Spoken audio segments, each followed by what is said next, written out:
It's good. I'll get a better. Anyway. Hello, Gerard Nicol. Coombe. In my scrapyard. It's a bit.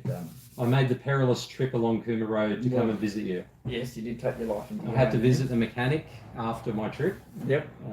Just a warning to the people of Braidwood that there is, I'd say, the worst pothole I've ever seen in my life on Coombe Road. It's a miracle that someone hasn't died. It's a miracle that my car only has minor damage. Well, council down here is quite well known for paying for rims. Okay, I'll leave that one alone. Yeah. They actually pay, because alloy rims crack really easy. Yeah. And so there's actually, they don't want to ever admit it, but most people go in and get the receipt for their tyre and their rim, and it's just kind of quietly paid for. Okay. Well, I came down to be interviewed by Chris for the Monaro Zone. Yeah.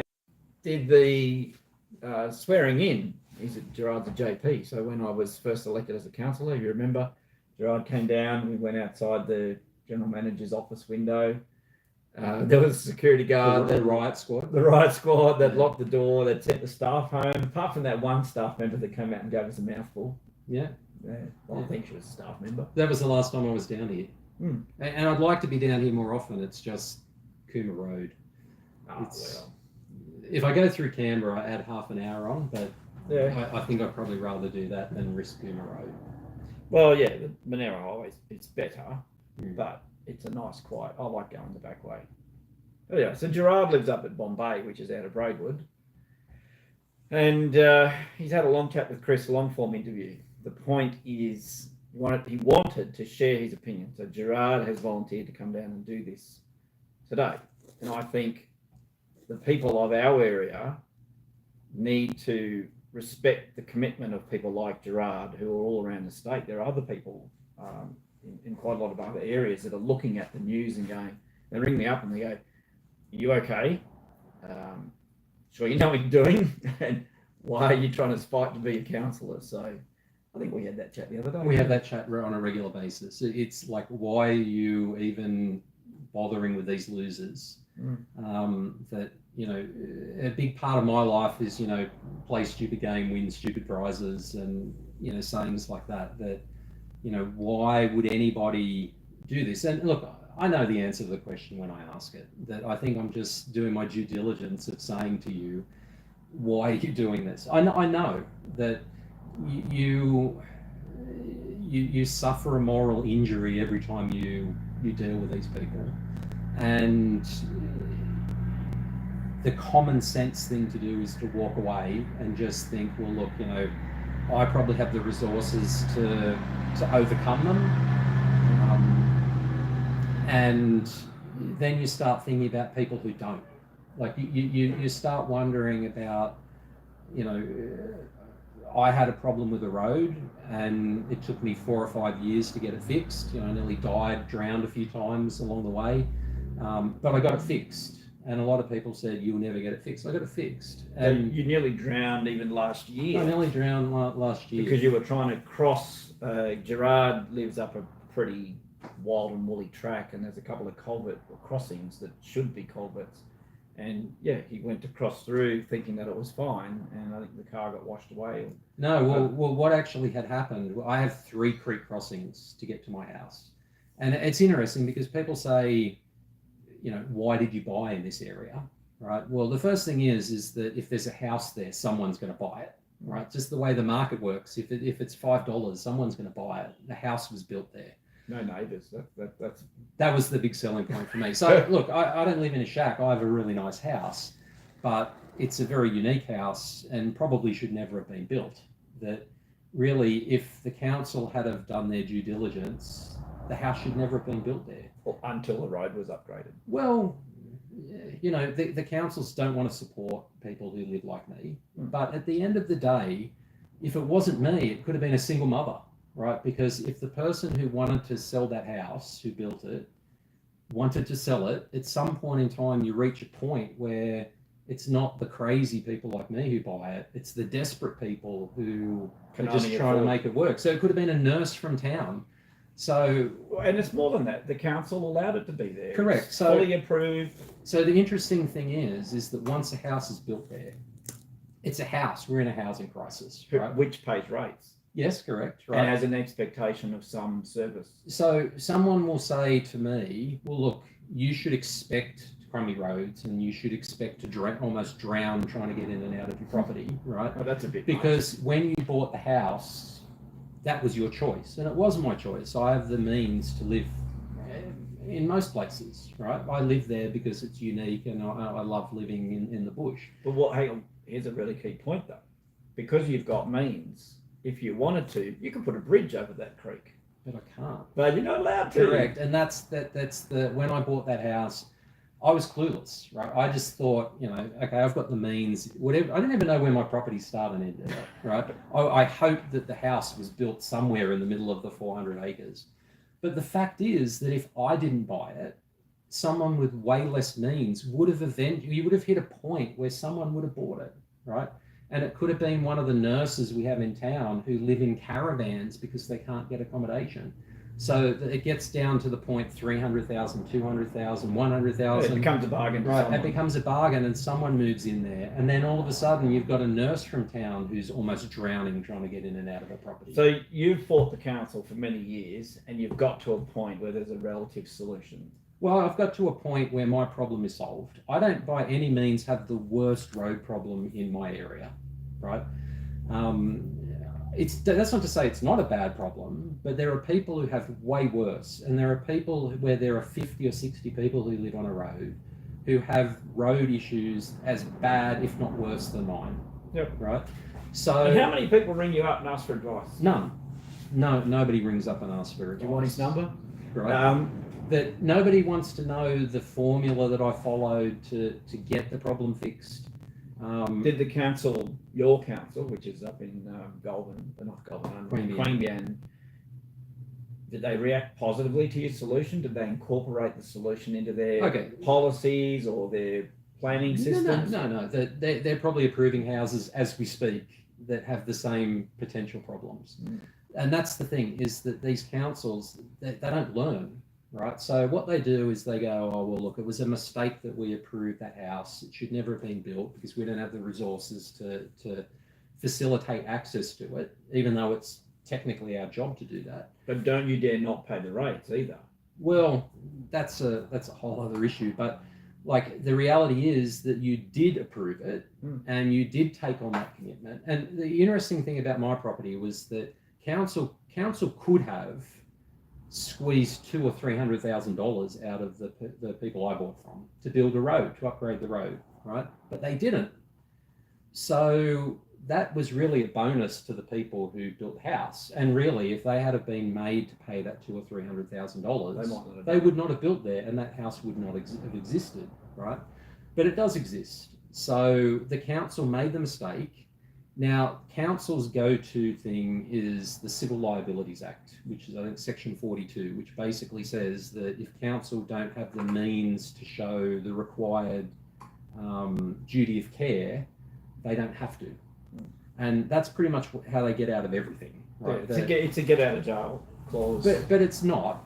It's not a blanket indemnity. Right, because if it was, the people who draft these laws aren't dumb. They could just say council has blanket indemnity. No matter what they do, they're indemnified. But that is actually threaded through the legislation everywhere. So if you look at the description of how council meetings are run, if something is done in a council meeting that is wrong, it's still taken to be done.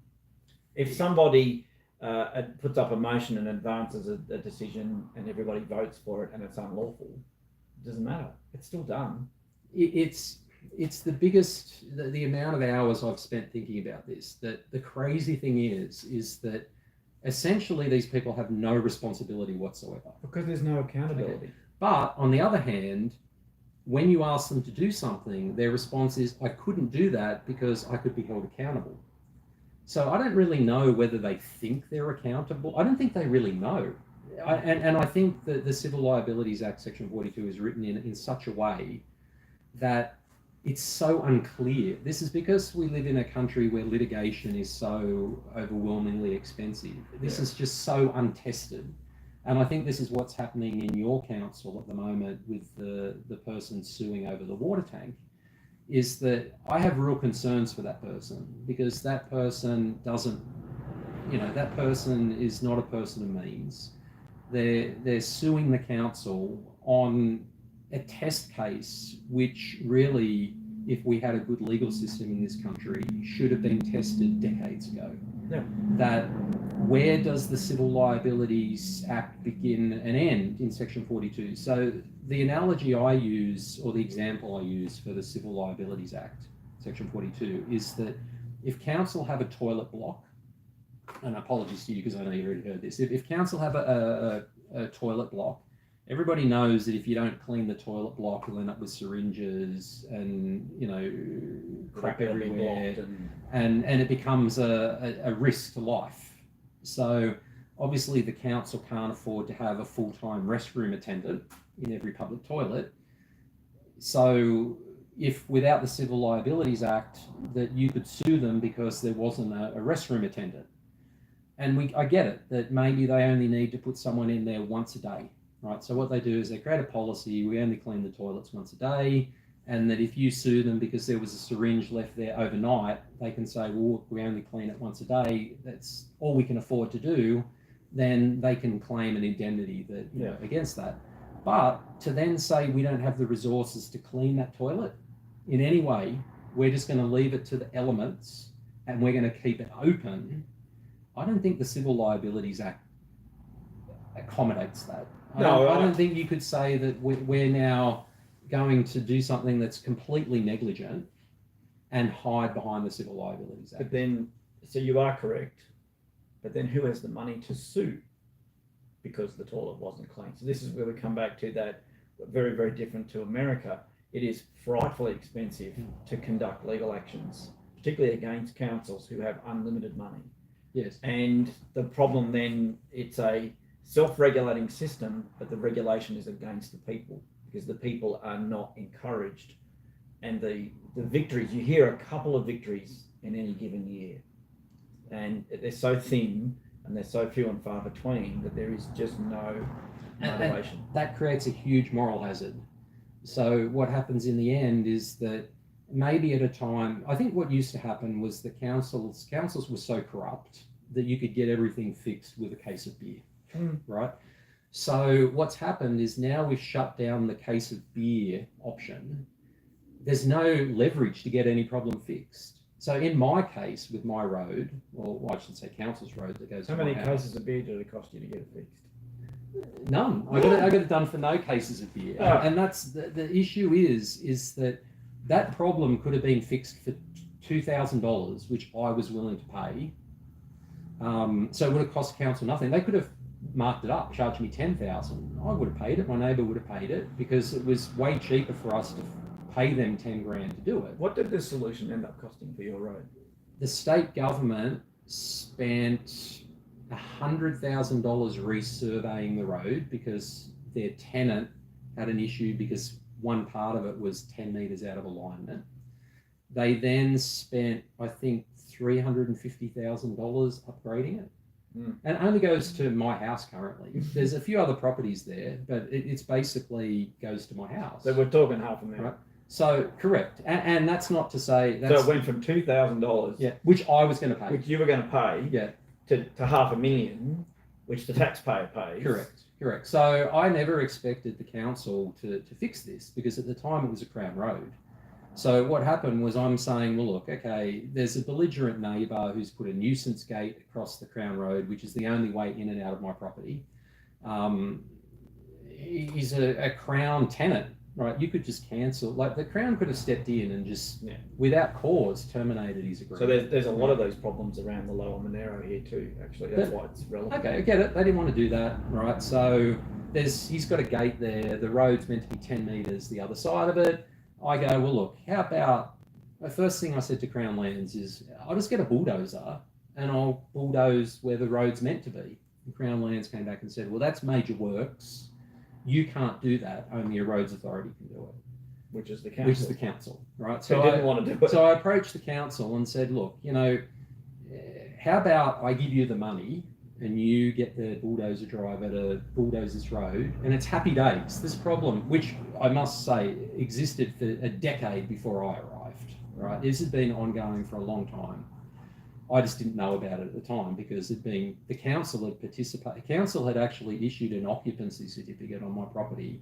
And so you bought the property, knowing that it had no legal and practical access. So you had a nearly 5-year battle with the council over what I could have fixed for $2,000 in the beginning, but wasn't allowed to. I would have given them $10,000, and they could have pocketed $8,000. Yeah, right? exactly. And it would have been a Crown Road. They wouldn't have been responsible. So this is partly why we say councils are completely inefficient, because they didn't take that easy chance at the beginning. Because they dug in, or someone dug in against you, it just went the hardest route possible and cost the most. Okay, and when I look at why I won, was the fact that I didn't sue them. That what they want you to do, the first thing is they want you to sue. Firstly, council staff have no clue of the law, right?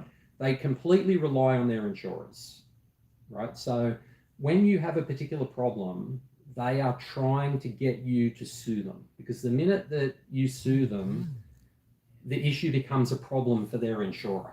And the court, they don't have to make a decision. It's someone else They makes have to a do decision. anything, right? It's someone else's problem. So here's the thing: is that we can fix this problem for $2,000, right? That I pay. I'll even pay you some money for your trouble, right?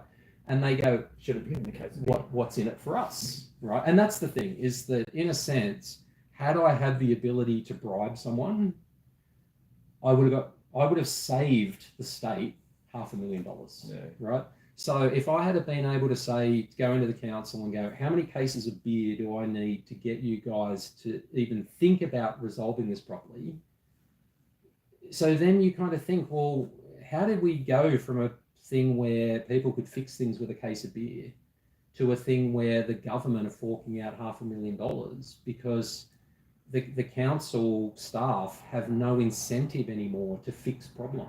I think part of it is because they're being told not to make decisions, that it has to be a higher level decision, pass it to the manager above you. And then we've got such a turnover in managers that they don't know the law, they don't know what rights they have. In my case, that wasn't it, because I had that my problem at the council was a senior employee who had been there for decades. Doesn't mean he knew what he's doing, though. Well, he kind of did, because the thing is, from their perspective, when the state government had to pay $500,000, it didn't come out of his pocket, No. right? So essentially, they play this game where if 1 in 10 people get success, it's probably better just to frustrate every single person, right? But then you kind of talk about the morals of that the single mothers, the unemployed people, the people who, the people who live out at Bombay, most of them aren't poor. Like, we had a woman there just died recently. She'd been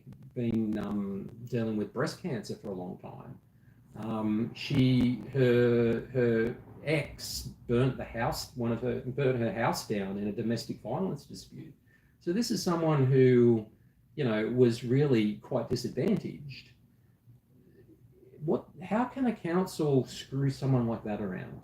Because they don't care. They don't stop and ask what are the circumstances, and nor should they, because they shouldn't be saying, I'm going to help you because you're a single mother, and I'm not going to help you because you're a straight white male who has the means to do it, right? That they shouldn't be asking that. But they do. I think subliminally they do. There is always a question. But it's just, I just think to myself that the opportunities that are lost here, and this is what I was talking to Chris about during the interview, is that I think you're a great counsellor. I wish you were a counsellor on our council. I wish we could clone you, and QPRC probably would hate the idea of me suggesting that. I have more conversations, I would say, with your mayor than I do with our mayor. Well, the crazy thing is that Kenrick and you talk quite often. Kenrick refuses to talk to me at all, right? And I'm one of his constituents. So it's, I think that what you're doing... Yeah, we'll take the phone out of the cradle. Hang on. Oh, you just saw the other guy that's here with... Chris. Oops, hang on. Right, You we're got gonna head off, have you? we got to. Our mate's got to head off. We just had to turn the camera around. We can get Chris's tail end as he walks out the door. Yeah, I know. We're going to prove that he was here. Yeah. He doesn't want to be on camera. And we're breaking the first law of photography that we got the window behind us. Yeah, I know. Too bad. Yeah. It's imperfect. Yeah, that as I said to Chris in the interview, which I hope works out okay, because my car paid the price for its production. I apologise for that. No, that's all right. It was on the QPRC side. Oh, okay. Yeah. So, Henrik, there's a pothole. That's right. They know about it. Don't you worry. It's someone had spray painted in front of the pothole. Slow down.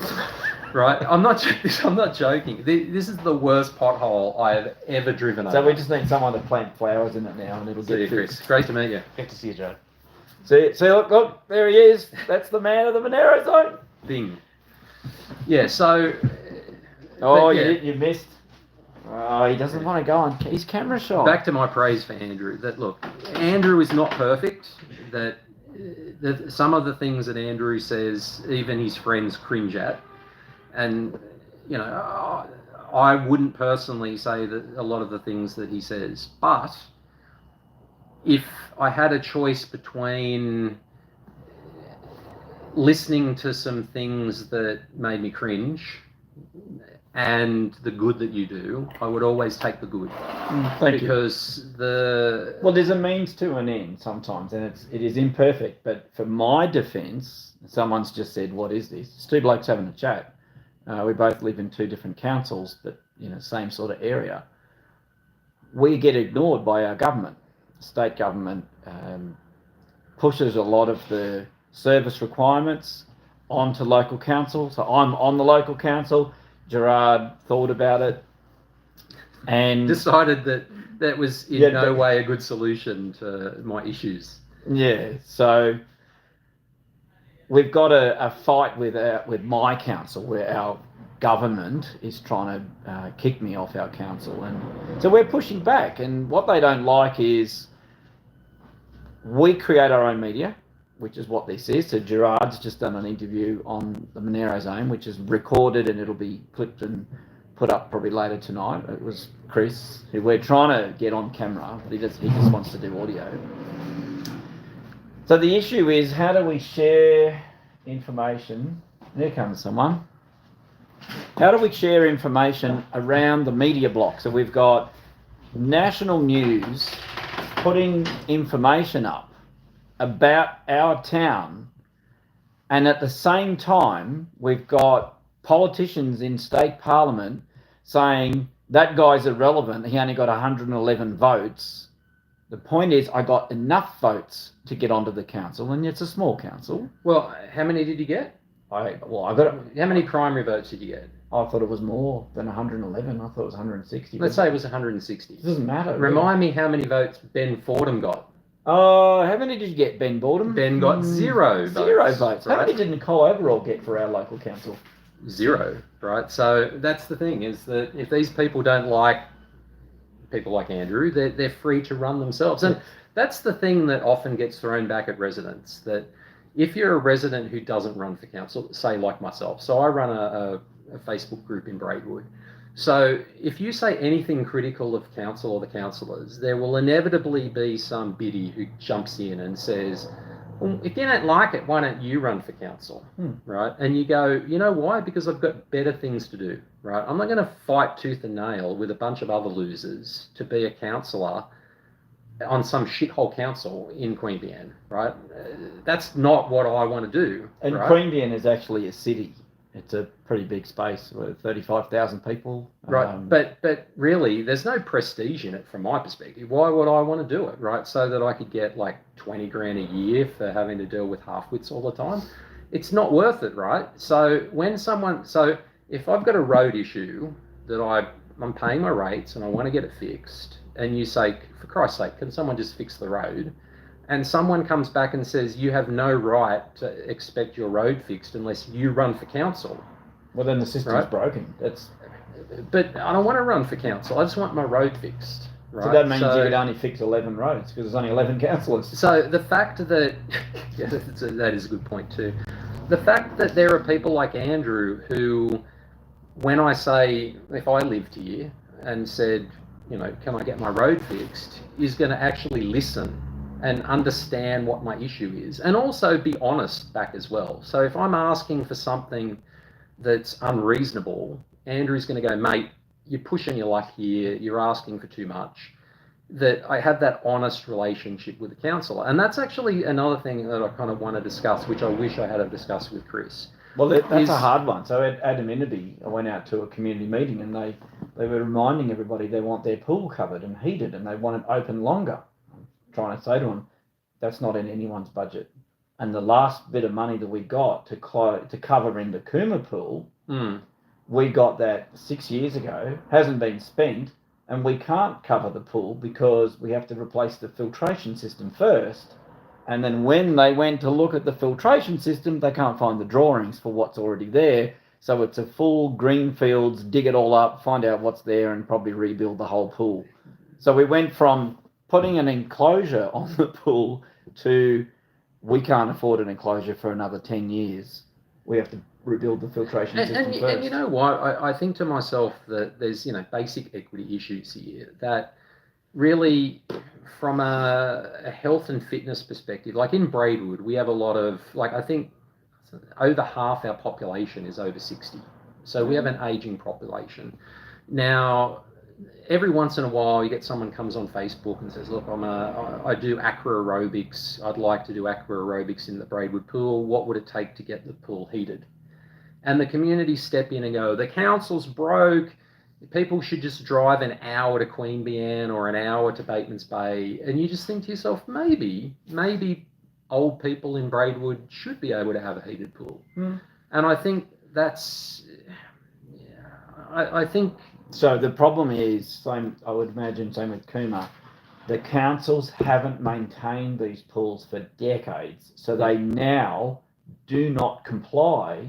And the minute you touch them, because they do not comply with the current health regulations or the water treatment regulations, you can't even contemplate putting a cover or a roof over them or heating them. But see, once again, because you've got to bring them up to the minimum standard. This comes down to the argument about wearing bike helmets, right? I think bike helmets are a good thing, but there are a lot of people who argue that the inconvenience of wearing a bike helmet means people don't ride bikes, and the effects of heart disease from not riding a bike is way worse than the effect of brain damage from the people who get hit by cars. And how many people get hit by cars and are safe by wearing a helmet? I don't want to wear a helmet on a bike. But I think the issue here is that because we're worried about a 100-year-old pool not meeting current specifications, is that worth denying old people the right to, or anybody for that matter, the ability to fitness if someone was running aqua aerobics? Well, we could go down to the Bombay Bridge and do aqua aerobics in the river. But it's pretty cold for a lot of the year. It'd be pretty cool for most of the year. But you know what you need to do? You need to vote for Labor, and you need to move to Bega, because they got a $16 million promise for a new pool. Yeah, then I'd be with Labor people. Yeah. I'd rather be fat and... I'd rather swim in a cold river. Swim in a cold river than do that. We're going to have to pause this for a sec, because we've got another mate that's turned up, unless he wants to jump on the camera and say hi. He doesn't.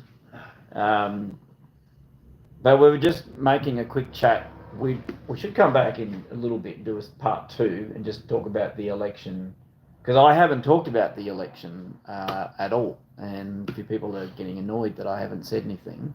And there's an independent view from another location. I have to do my shopping too before Costco shuts in Canberra, but right, well, sure. We'll be quick. All right, we'll come back in 15 minutes for part 2 quickly. This is always a problem. Like, how do you actually stop it now? I think I'd have worked it out by now. Oh, there it is. Doesn't have a